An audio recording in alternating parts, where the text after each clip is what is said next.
craziest rumor that I've heard about myself. A rumor that I heard about myself. So the weirdest rumor. The craziest rumor. Craziest rumor. The craziest rumor Was that I probably have someone paying all my bills for me. that I only live off my parents' income. I was born without pinky toes. Fucked 41 men. I've had 5 abortions. I was going to be a single mother. I've been in and out of rehab because I'm such a heavy drug user. Which is funny because I haven't lived at home since I was 16. All because I enjoy cannabis here and there. I don't know who started this, but back in high school, I guess I posted a picture and my shoe, like the strap was covering my pinky toe. At the time I was pregnant, out of wedlock, with my now husband, who is a black man. Said by a family friend who we do not talk to anymore. And it came from somebody from the family, not mine, but from a family. My own mom was saying this. My own mom was saying this because of her own internalized racism, her own internalized issues with me.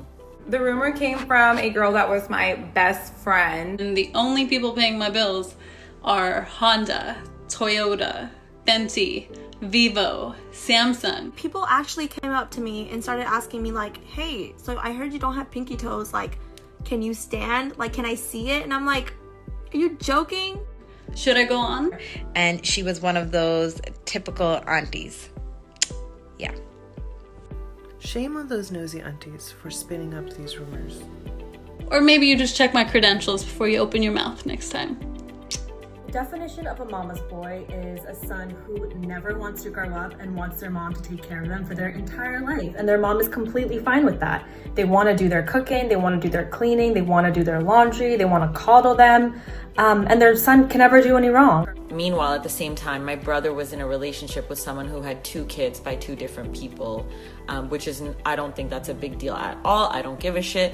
But the fact that my situation was worse, There will never be a mama's boy that will actually take responsibility for the crap that they've done because they're perfect in their mom's eyes.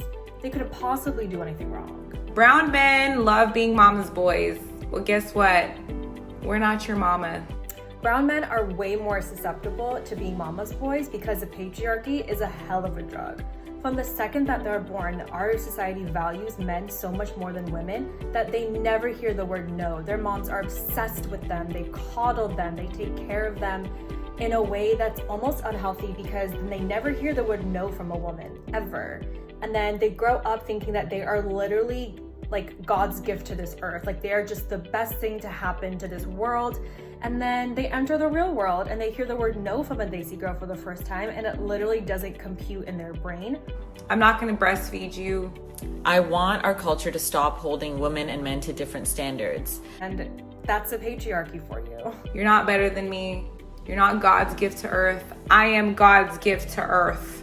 The meanest comments I've ever received. I actually get this all the time. People are always fat shaming me. The worst was when I came back from a sciatic injury and a lot of people were like, you've been gaining weight, you're so fat. The meanest comment that I've ever got was that your dad left you because you were a whore. Have I gotten hate for no reason? Absolutely yes. And do I get hate for no reason? All the time. Do I get hate for no reason? So I'm on social media. I'm in the brown community. Brown community loves to talk shit. Is that even a question? Do I? Of course I do. Especially from Indian fellow girls. And of course, the most hate that I get is from our fellow brown people. Surprise. I can remember a time when I had first met Jesse's friends and they told him that they were uncomfortable being around me because of the way I dressed.